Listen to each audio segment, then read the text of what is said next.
Electronic product खरीदने वालों की हमेशा एक ही प्रॉब्लम होती है, ये प्रोडक्ट चलेगा कितना। कंपनी पुरानी और विश्वसनीय हो तो बस इस बात का भरोसा रहता है कि उसके सर्विस सेंटर पर जाकर तो रिपेयर करवा ही लेंगे, लेकिन यहाँ रिपेयर कॉस्ट ही एक बड़ा खर्चा होता है। कई बार सामान की रिपेयरिंग कॉस्ट इतनी ज्यादा होती है कि आपको लगता है कि कुछ पैसे डालकर नया ही प्रोडक्ट ले ले तो बेटर है। अक्सर रिपेयर की कॉस्ट कंपनी जानबूझकर ज्यादा रखती है, तभी तो आप नया खरीदेंगे। लेकिन अब शायद ऐसा नहीं होगा, क्योंकि अब सरकार ग्राहकों के हितों को ध्यान में रखते हुए नई तैयारियां कर रही है। इसके तहत मोबाइल फोन और टीवी सहित इलेक्ट्रॉनिक प्रोडक्ट खरीदते समय ही ये पता चल जाएगा कि इसे रिपेयर करना कितना आसान या कितना मुश्किल होगा। ये जानकारी इसकी रेटिंग से मिलेगी। ये रेटिंग जिस रिपेयरेबिलिटी इंडेक्स के आधार पर दी जाएगी, उसका फ्रेमवर्क तैयार करने के लिए कंज्यूमर अफेयर मिनिस्ट्री ने एक कमेटी बनाई है।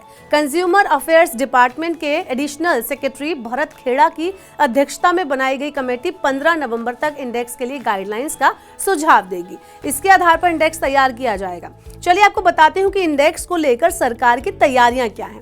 तो इसके पीछे सरकार का मकसद भी हम जानेंगे और आखिर ये भी जानेंगे कि सरकार इसके मकसद के लिए क्या कुछ कदम उठाने वाली है उसे पूरा करने के लिए। तो इसके पीछे का मकसद ये है कि प्रोडक्ट खरीदते टाइम पर उपभोक्ता को प्रोडक्ट की सही जानकारी मिले और उत्पादों के उपयोग की अवधि बढ़े, जिससे वेस्ट मटेरियल की समस्या पर काबू पाया जा सकेगा।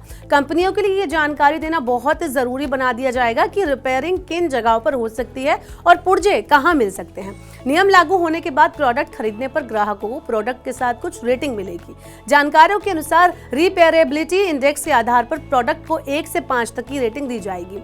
सबसे कम 1 रेटिंग उन प्रोडक्ट्स के लिए हो सकती है जिनकी रिपेयरिंग में किसी एक पुर्जे को दुरुस्त करने के लिए कई पुर्जों को अलग अलग करने की जरूरत हो और इसमें प्रोडक्ट हमेशा के लिए खराब हो जाने का रिस्क हो। इसके बाद 2 रेटिंग उन प्रोडक्ट के लिए हो सकती है जिन्हें ओरिजिनल इक्विपमेंट मैन्युफैक्चरर या कंपनी के ऑथराइज सर्विस सेंटर ठीक करे।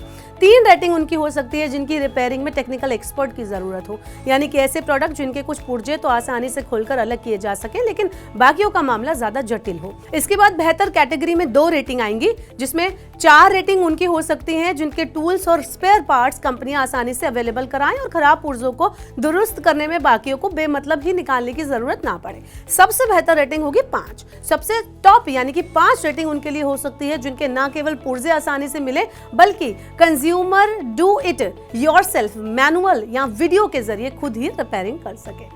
आपको क्या लगता है, ऐसा हो जाएगा तो कितना आसान हो जाएगा प्रोडक्ट को खरीदना? आप हमें कमेंट बॉक्स में बताएं और ऐसी और वीडियोस के लिए देखते रहिए मनी9।